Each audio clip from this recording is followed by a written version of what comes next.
Next topic of discussion is reflex action and reflex art. Reflex actions वो होते हैं जो हम अचानक से करते हैं, जैसे कि जब हम किसी हॉट ऑब्जेक्ट को टच करते हैं तो immediately we pull back our hand without even thinking about it. हम सोचते नहीं हैं उसके बारे में। गर्म चीज पे या किसी शार्प ऑब्जेक्ट पे या स्टेप्ड ऑन या you touch a very hot object like एक हॉट पैन है, उसको आपने हाथ लगा दिया तो immediately without thinking you pull back your hand. ऐसे एक्शंस जिनमें थिंकिंग इन्वॉल्व नहीं होती है और एकदम से एक्शन लिया जाता है, ऐसे एक्शन को हम रिफ्लेक्स एक्शंस कहते हैं। तो नॉर्मली जो नॉर्मल एक्शंस होते हैं उनमें सेंसरी न्यूरॉन्स इंफॉर्मेशन ब्रेन के पास लेकर जाते हैं, लेकिन यहाँ इंफॉर्मेशन स्पाइनल कॉर्ड के पास लाई जाती है। स्पाइनल कॉर्ड एक ऑर्गन है जो हमारे वर्टिब्रल कॉलम यानी कि हमारे बैकबोन में के बीच में होता है। हमारा जो बैकबोन है वर्टिब्रल कॉलम है, it is composed of very small bones जिनको हम वर्टिब्रे कहते हैं, और एक वर्टिब्रे दूसरे वर्टिब्रे के ऊपर ऐसे अलाइन है। ठीक है, ऐसा इसलिए ताकि हमारे बैकबोन में फ्लेक्सिबिलिटी आ सके। तो हर एक वर्टिब्रे के बीच में एक स्पेस है और जब वो वर्टिब्रे एक दूसरे के ऊपर अलाइन होते हैं तो वो पूरा एक चैनल बन जाता है। ओके, तो वो चैनल के अंदर पीछे बैकबोन के अंदर हमारा स्पाइनल कॉर्ड होता है and spinal cord originates from brain stem. Brain stem यहाँ होता है पीछे, मतलब ब्रेन का जो एंड होता है वहां से स्पाइनल कॉर्ड स्टार्ट होता है and it goes along the backbone.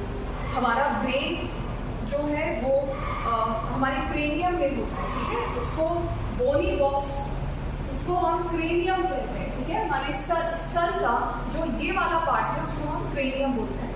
It's a box made up of bones होगी और यहाँ पे इसके अंदर जो स्पेस होता है उसके अंदर ब्रेन सिचुएटेड होता है। तो ब्रेन की प्रोटेक्शन क्रेनियम करता है। ओके, ब्रेन की प्रोटेक्शन क्रेनियम करता है। उसके ब्रेन के चारों तरफ दो लेयर्स होते हैं, 3 लेयर्स होती हैं जिनको मेनिंजेस बोलते हैं, और उन 3 लेयर्स के बीच में फ्लूइड भी होता है जिसको हम सेरेब्रोस्पाइनल फ्लूइड बोलते हैं।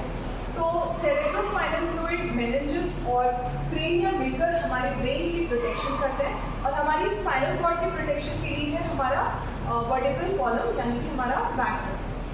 तो रिफ्लेक्स एक्शंस में एक्शन बहुत तेजी से लेना होता है, क्योंकि अगर ऐसा नहीं होगा तो हम हर्ट हो सकते हैं, हमें चोट लग सकती है, हमारा हाथ जल सकता है। तो ऐसे केसेस में सेंसरी न्यूरॉन्स इंफॉर्मेशन पहले स्पाइनल कॉर्ड को देते हैं, क्योंकि सबसे पहला जो जंक्शन होता है between sensory neuron and motor neuron वो स्पाइनल कॉर्ड में ही होता है। तो स्पाइनल कॉर्ड से ही रेस्पॉन्स आ जाता है। देखिए कैसे होता है। This is a hot pan जिसको टच किया एक्सीडेंटली, तो ये यहाँ पे जो थर्मो रिसेप्टर्स थे वो एक्टिवेट होकर उन्होंने न्यूरॉन्स को सिग्नल दिया और सेंसरी न्यूरॉन्स इस सिग्नल को लेकर स्पाइनल कॉर्ड में गए। This is your spinal cord.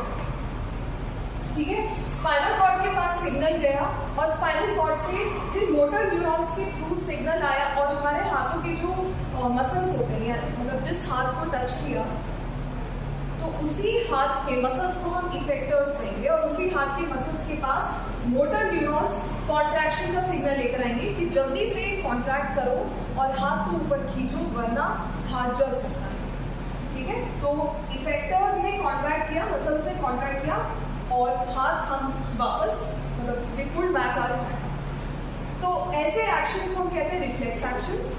और जो सिग्नल्स के ट्रांसमिशन का पाथवे है, इस पाथवे को हम बोलते हैं रिफ्लेक्स आर्क।